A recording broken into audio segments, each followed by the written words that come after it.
Welcome back to another episode of Talkoffamepod podcast with your host, Kylie. Today we're joined by the talented Michael Webb. He was part of Australia's Got Talent 2022, and he's also a magician. Thanks so much for joining, Michael. I really appreciate it. Thanks, Kylie, for having me. Yeah, the Australian version. It's similar vibes. We're actually out of the few judges that have been on both. But yeah, Australia's Got Talent was awesome fun. Only just happened. It was great. It's crazy. Like I know, like you performed some magic on Australia's Got Talent. Like, were you always into magic? Like, were you always into it? Yeah, I got lucky. I've got a big family, and older brothers would show me tricks when I was little. So I've been into magic when I was like 7 or 8. I can remember my first trick that someone did to me, one of my brothers, and it wasn't long after that that I was learning my own. And it's always been, I carry cards everywhere I go. I love playing cards, but performing as well is so much fun. I'm the sort of person who'll just go up to a random person at the train station while we're waiting and try and do a trick on them. So I've been doing it, yeah, ever since I was quite little, which is great. That's crazy. Like your brothers do it right too. They no, they showed me when I was little, but just a trick or two they would have learned from a friend. I don't know. Not they don't do it as a job, nothing like that.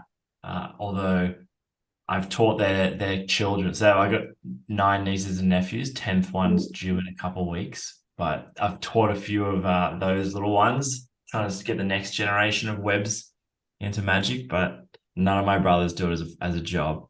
They're more numbers, finance guys. Like, do you think like your nieces or nephews would kind of go into magic? Like, are they kind of interested, or do you think like, do you think it's like fun to do it, but it's like, oh, I don't think I should go into that career field type of thing.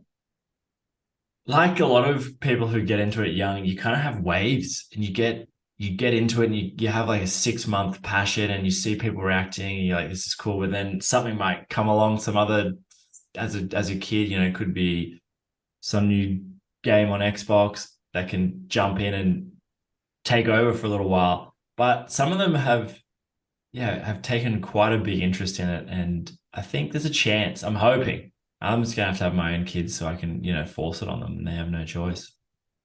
Yeah, like that's the best thing about having kids is that like you can just kind of force it and they will never get bored of it. Like Just that's the live best that part. life, the life that you never got to live. Just force it on them.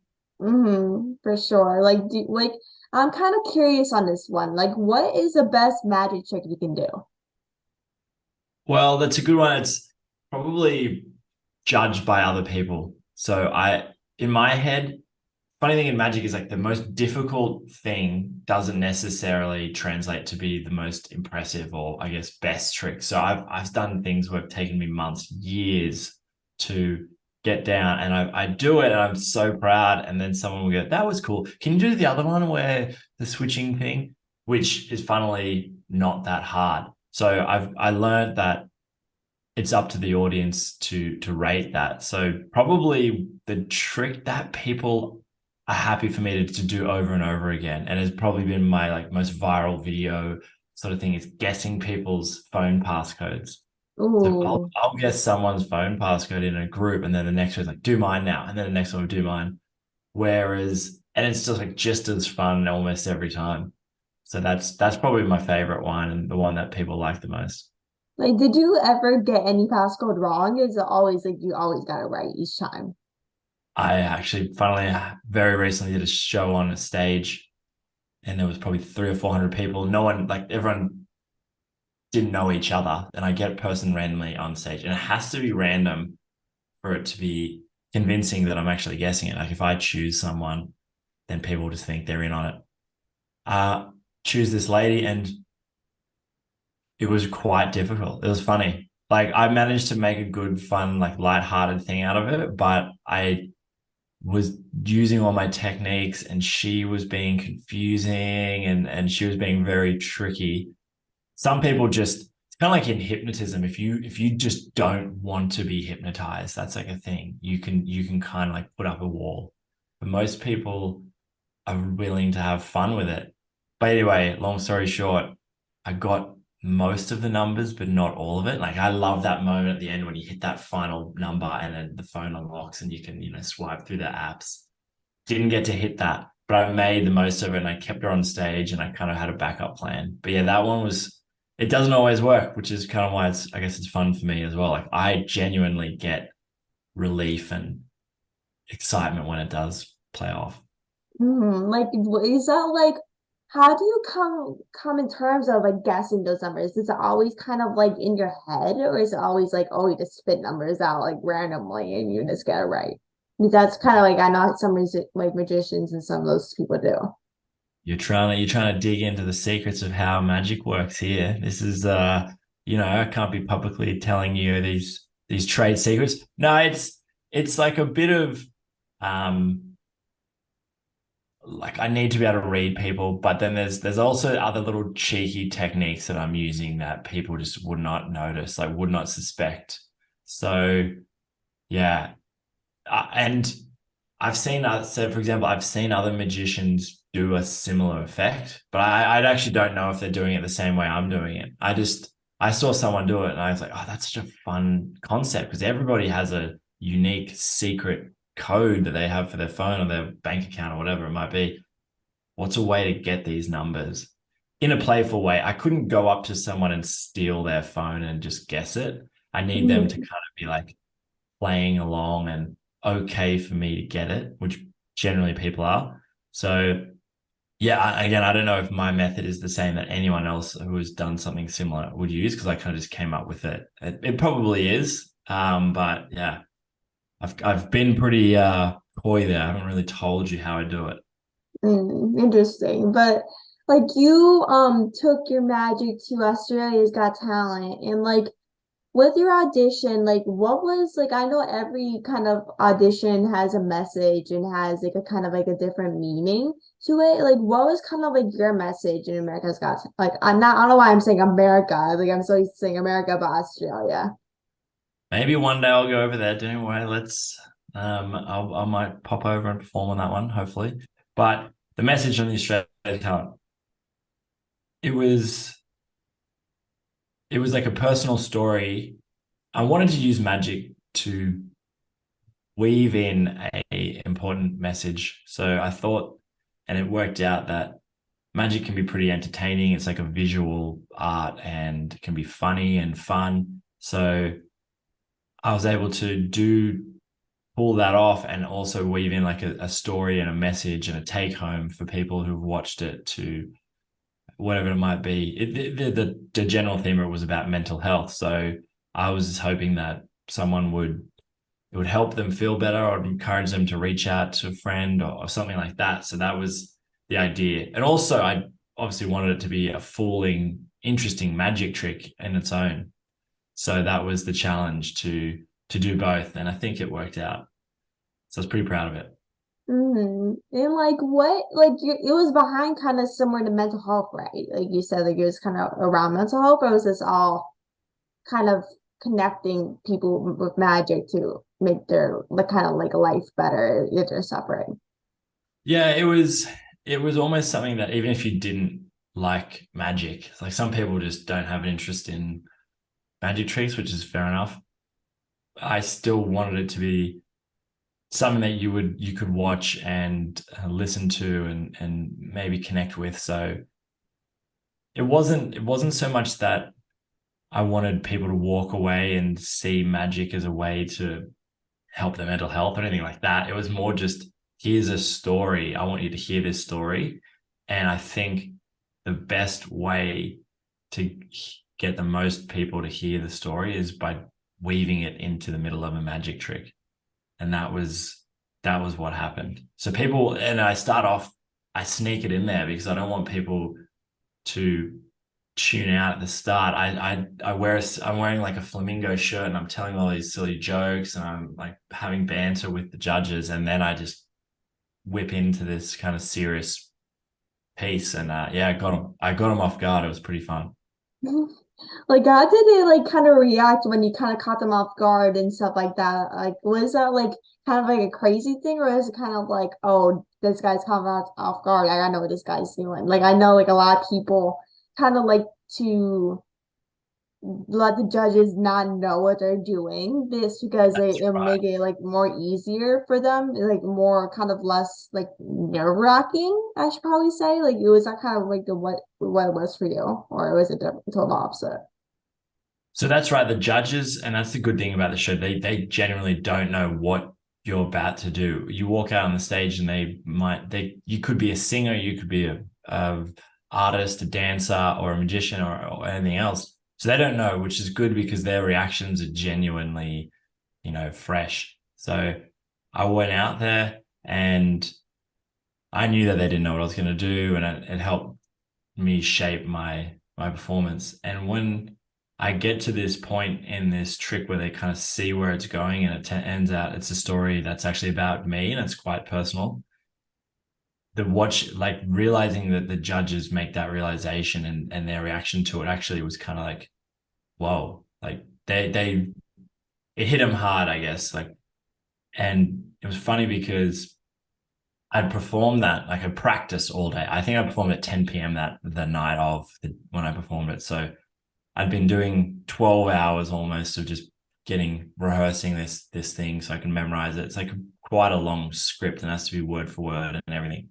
So I was pretty stoic to the whole thing, the whole process. And then when I do it and the judges actually realize it's about me and I kind of look up and I see their reaction, they kind of starting to get emotional, then it hit me as well. And the same thing with the crowd. The crowd was just dead silent and they hear this like moment of like, oh my God, this is about a guy who's just telling us about his depression, like right here, there he is in front of all these cameras and all these people watching.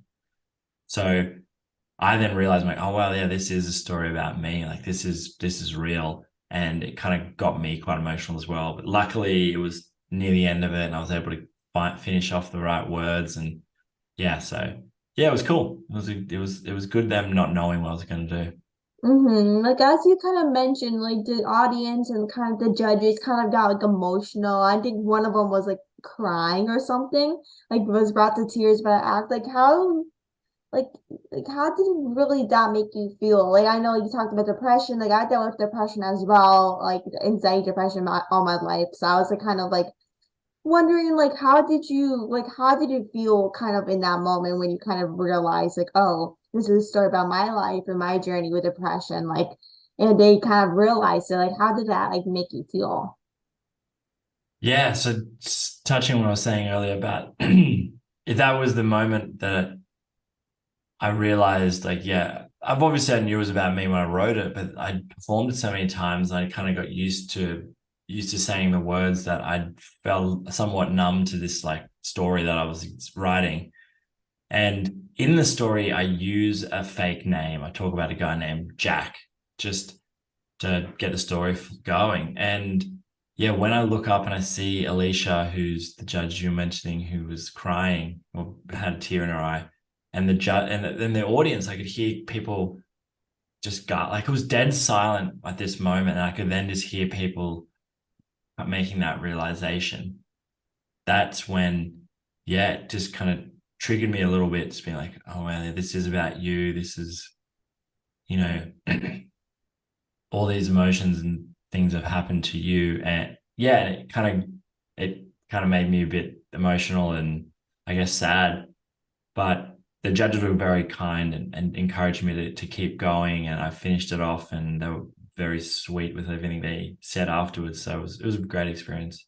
That's amazing. Like, was there kind of like a process getting into like Australia Got Talent, or was it kind of like an easy process getting into like this, sending a message, be like, hey, I want to be part of it, and they just let you in, or was it like the total opposite? Because I know like a lot of like talent things or like televised things usually kind of have to have like a certain kind of process to be on the show. Like a lot of judges don't know who's going to be on. This is always a kind of like a surprising kind of thing going on.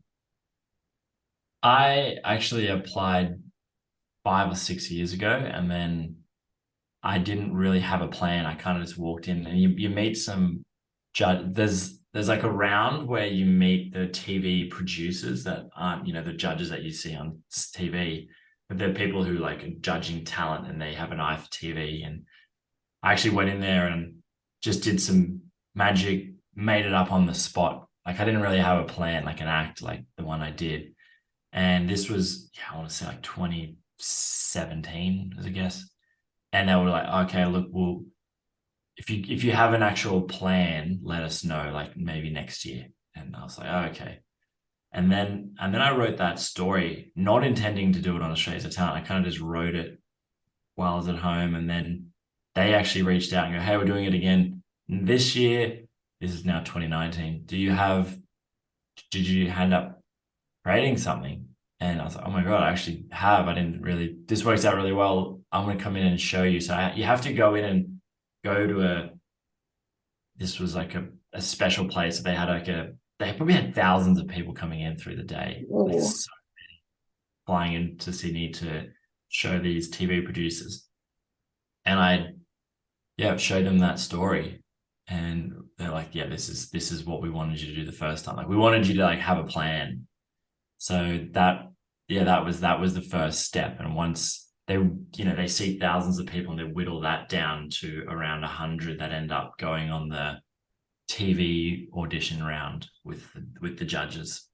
So it was, yeah, there's a little bit of a process, but the story just was worked for them. And I was actually kind of proud and impressed that they allowed me to tell such a, you know, deep story on TV. It's like it's like a bit of a family show, and it's like a bit of a sad thing that there was a chance that they were like, oh, this is a bit too, I don't know, risque for us. But yeah, it was cool that they let me do it.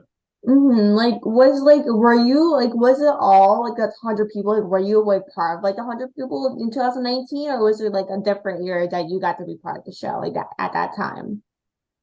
Yes. So the first year that I applied and sort of just didn't get on, I don't know how many people applied.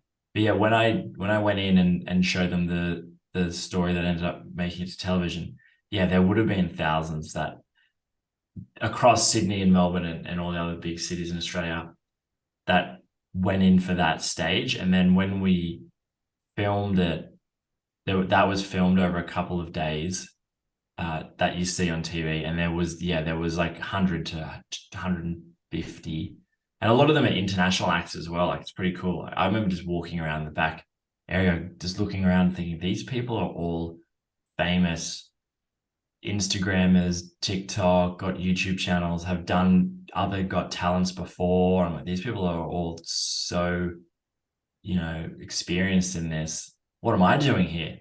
But yeah, no, it ended up being pretty fun. It was got made a lot of friends. I got a lot of connections with other people around the globe who are doing these little things. Like that's actually pretty crazy that you got like out of like 1,000 kind of people that are there internationally, not just from Australia. And like you guys like did it in Sydney, right? The auditions. Yes, yeah, Yeah, that's actually pretty crazy because like of course Sydney is like a big city in Australia, and like Sydney and Melbourne I think are the main ones. And like I think like that's actually crazy that like out of like 1,000 people that like were down from all over the world, not just from Australia, and you were lowered to like 100 people is actually pretty amazing.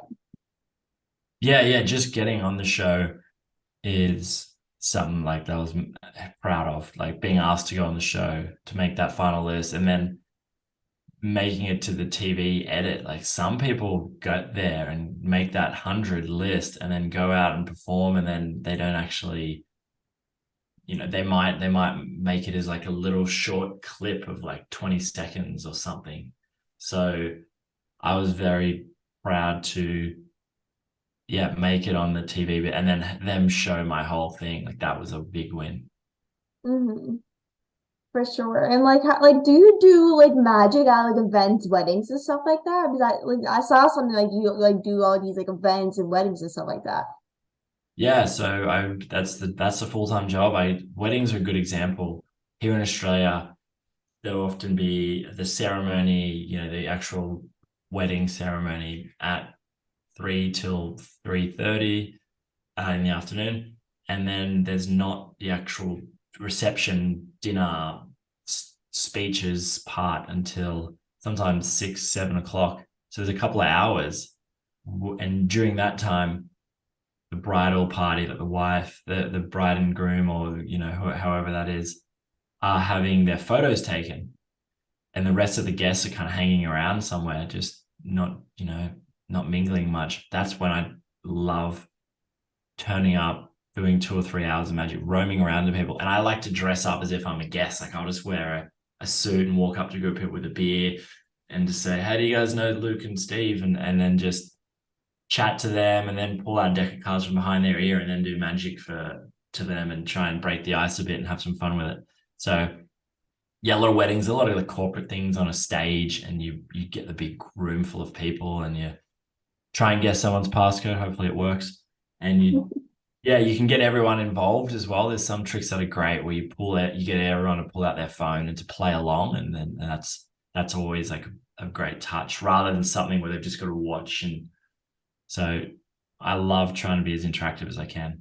Like what, like did you start doing that after Australia's Got Talent, or was that like before you even got to be part of that whole thing? Yeah, that's always been I guess I've been like the first time I did it as like a paid event, maybe was 12 years ago. So over the last few years, it's been ramping up a lot more to do more and more events. But yeah, it's been something that I've been doing for a long time. I feel totally like at ease walking up to a group of strangers and having a chat and doing some magic to them. Where I know I didn't always feel that way. Like, I remember Mm-hmm. having a New Year's resolution when I was like, not that long ago, only like 5 or 6 years ago. It's like I'm gonna do a magic trick to a stranger every day just to like try and get the reps up. And I don't think I ended up doing it lasting that long, but now I can't even relate to that because it's just something I've done so often that it's just totally fine. Like I know like a lot of people like always like a lot of people seem like they have like a lot of confidence in like being in front of a camera or basically going up to strangers and be like, hey, look at this. Like not a lot of people kind of have that confidence. Like I know I didn't have that confidence in terms of being in a public kind of space in terms of being like kind of going out there. I wasn't that way as well. But then like I was like, my New Year's resolution should be like like going in public eye and be like, hey guys, I'm a journalist. Like, how's it going? Like stuff like that. Like it's just like I never was that person. But you've done what over 100 podcasts now. How have you changed since podcast number one and talking to new people? Oh, so much. So much. If you like see me from episode number one to now, like it's totally different. Like for the first like episode, I was basically not like making conversation. I was just like, yeah, next question. Like I was just basically trying to get through it without like messing up or like this like and plus it was all new. I didn't know how podcasts work. I just basically just made a podcast, sent messages and this like along with that. I didn't know how that you were supposed to make conversation during like podcasting. I didn't know about that stuff. But if you see things like now to these episodes, you're like, oh yeah, that's a big difference to the first episode. But like it's like when you go into podcasting, it's much like you have to get comfortable and try to be on Zoom or in person. I know some people do it in person. I know like you have to kind of be more comfortable in doing it. Like you probably have to do it so much. Like I do this like mostly every single day about the time. So it's like the more you do it, the more you kind of get comfortable, the better you get, and the more comfortable you get in terms of doing interviews and being less nervous. Yeah, you're totally right. And you might see someone who's in your field, whether it's podcasting or magic or singing or dancing, and you're just like, I could never see myself being that confident and comfortable. They've naturally got it. There's no way I could do it. And then if you actually put in the reps and do 50, 100 times doing this thing, you'll realize quickly that that's all it is. They've just done it that many times, and you learn. So yeah, good on you for pushing through and yeah, growing in that space. It's a good skill to have. Conversations, talking to people, listening, asking the right questions, arguably the best skill you could possibly have. For sure. Like I'm sure that's like the key to magic as well as like you have to kind of have the conversation and like kind of like the talent to kind of pursue it. Like you have to try so much. And I know magic is much harder than journalism or like podcasting itself. So I applaud you for doing it because it's much harder than kind of like what people kind of expect it to be. So it's another funny thing. And to me, journalism would be much harder. And I like kind of smile when you say magic's harder, but that's probably the case. You'd speak to anyone in a field, if they're a mathematician or astrologist or just something, you'll always think that's so much harder than what I do, and they'll think the opposite because they've just done it for so long, and to them it's just become so easy. So yeah, magic. It's funny. It's it's become easy, but that's just probably because I've done it for so long. And I guess I get to see that, particularly in teaching my nephews and nieces some magic and watching them not have the confidence to try something out when I know it's going to work. I'm like, go up to your mum and do this trick. It's going to work. And they're like, no, no, it won't work, which is probably what I was like. And I probably thought it was so hard, but yeah, it's a good thing that you can do something for so long and then it becomes easy. Everyone thinks you're so good at it. It's like, it's easy.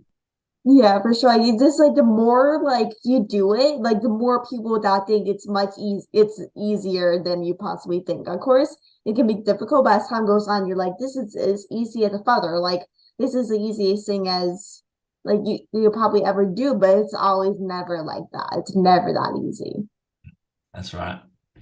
And Yeah. like, but I wanted to ask you, like, how did you come up with the name Magic Mike? Like, how did you come up with that? So obviously, are you aware of the movie, the Channing Tatum movie? Oh, I love that movie. Yeah, that's one of my Okay. favorite movies.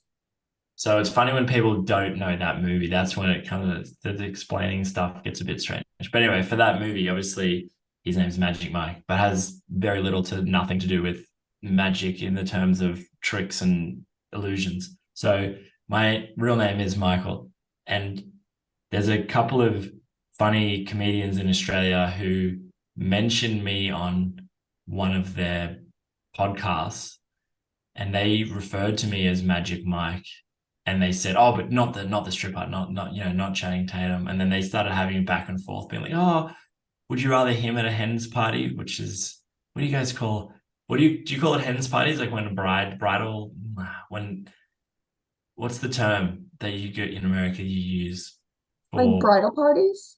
No, but more like the when like you go, that's when you go and get drunk and you kind of have a bit more fun. Is it a bridal party or like a? Yeah, I think it's a bridal party. Yeah, I think it Okay. is. Okay, so we sometimes have bridal parties, but they're a little bit more tame. Like a stag do is another term, and yeah, that's like the male one. I forget what it's called. Female. Anyway, we call them a bucks party for men and a hens party for females.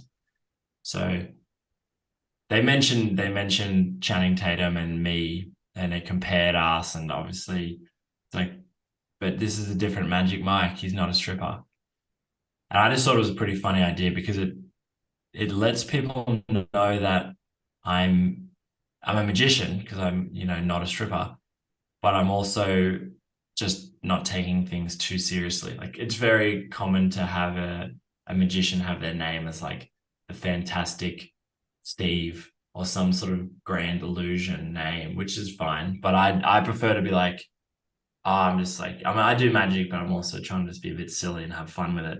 So I think the name works. It serves its purpose. It's kind of funny and it, lets people know what I do. Like, is your Instagram name like Magic Mike Not Stripper? Is that your Instagram name? Yeah, and again, I just changed it to that when these comedians made this reference because they have quite a big reach.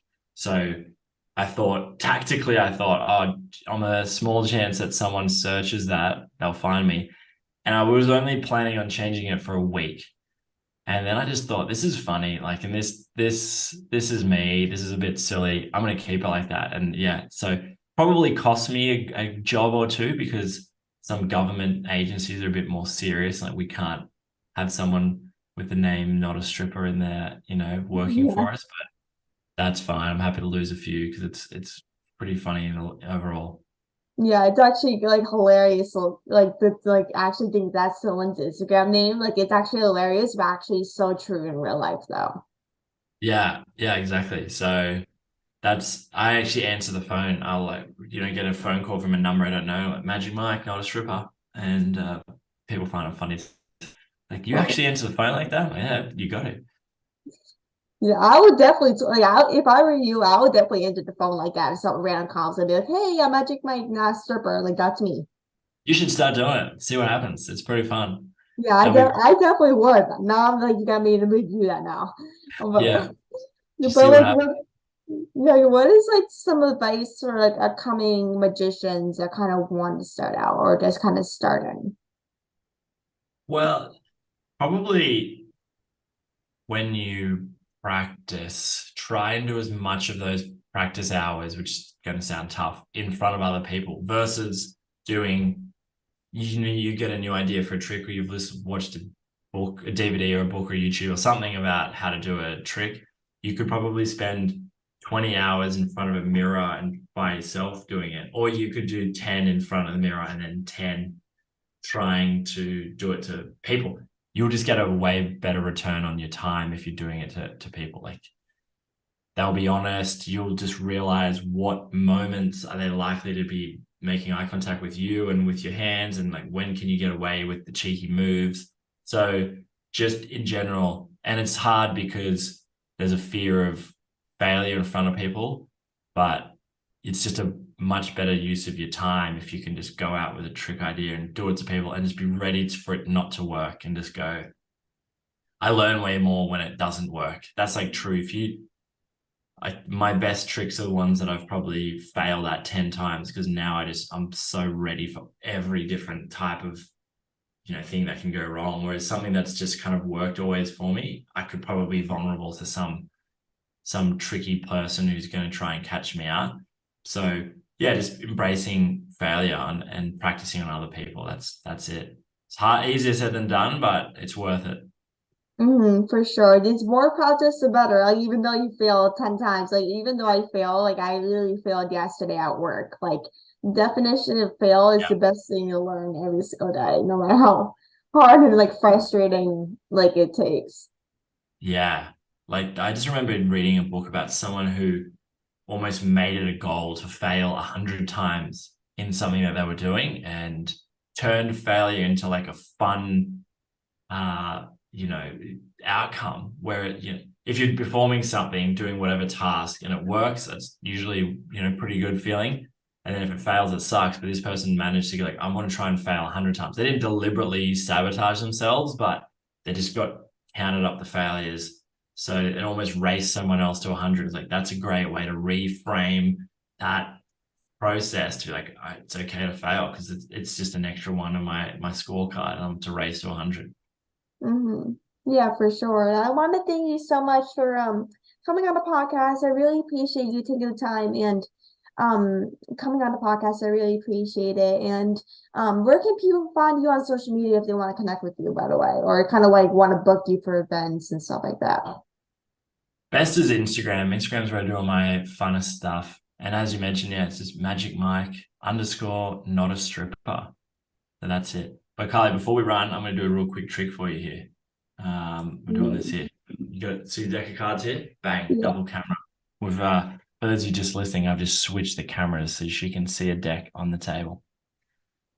Kylie, obviously, there's the random cards, you know the drill, but I actually turned over one card in there, which I just showed you. What could you just name? Could you name a card? You obviously haven't seen. Just randomly name a card. I've been trying to implant a thought in your head over the last half an hour. Queen of Hearts.